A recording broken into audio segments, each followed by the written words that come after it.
All throughout history, people from around the world have come up with mythical stories and religious beliefs, sometimes as a source of hope in difficult times, sometimes to explain the complex world we live in. Religion can also be a social adhesive, binding a community together. The cult of Demeter is one of the oldest in Greek culture, and displays all of these motives. Welcome to Ciceroni.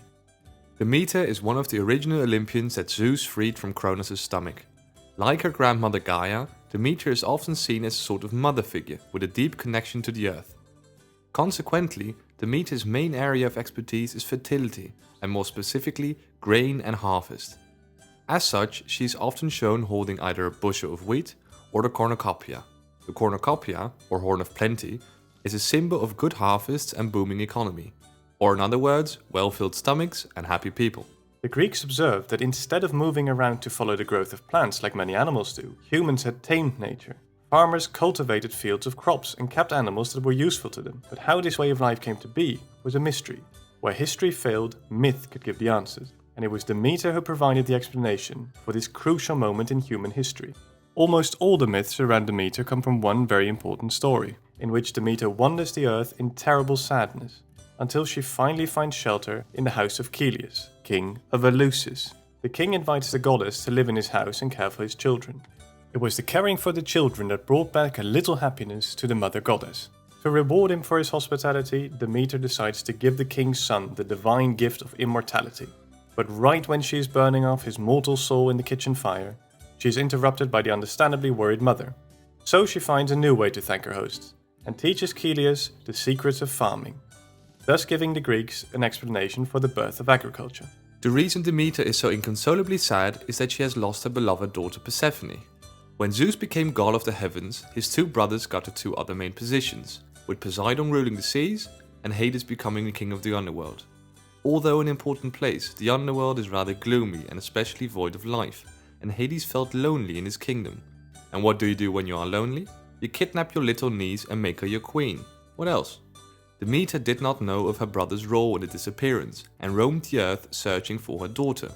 In her distress, she completely neglected her divine tasks, and the plants of the earth withered and all the world went barren. Zeus, father of Persephone, saw the world deteriorate and pleaded with his brother Hades to return Persephone to her mother in the land of the living, which, eventually, reluctantly, Hades agreed to. As soon as Persephone returned to her mother, the plants began to grow again, the world turned green once more, and all life flourished.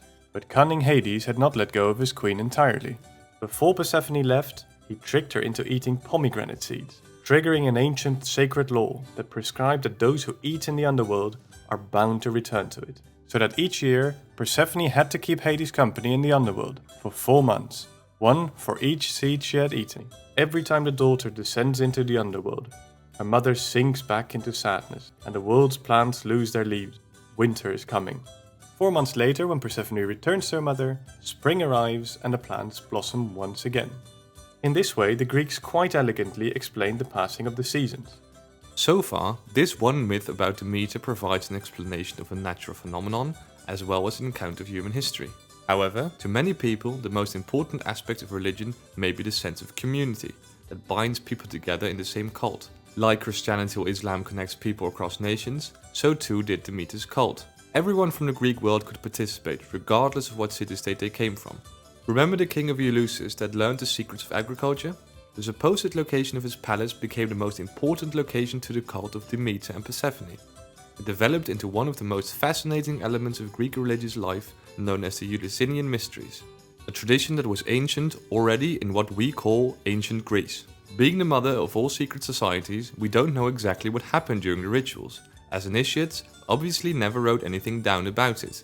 What we do know is that it became a huge event where thousands upon thousands of people participated, coming in from all over the Hellenic world.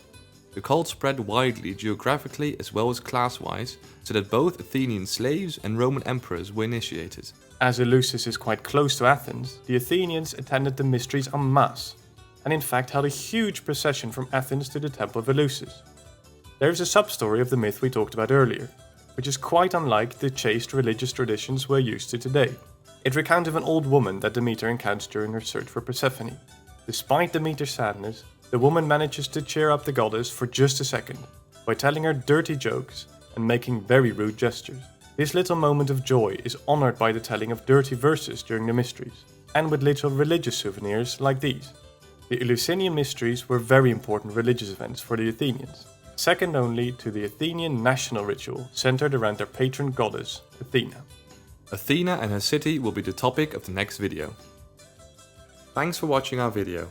If you liked it, please click here to subscribe for more interesting videos in the future. And click here to see the playlist to which we will add another gods each month.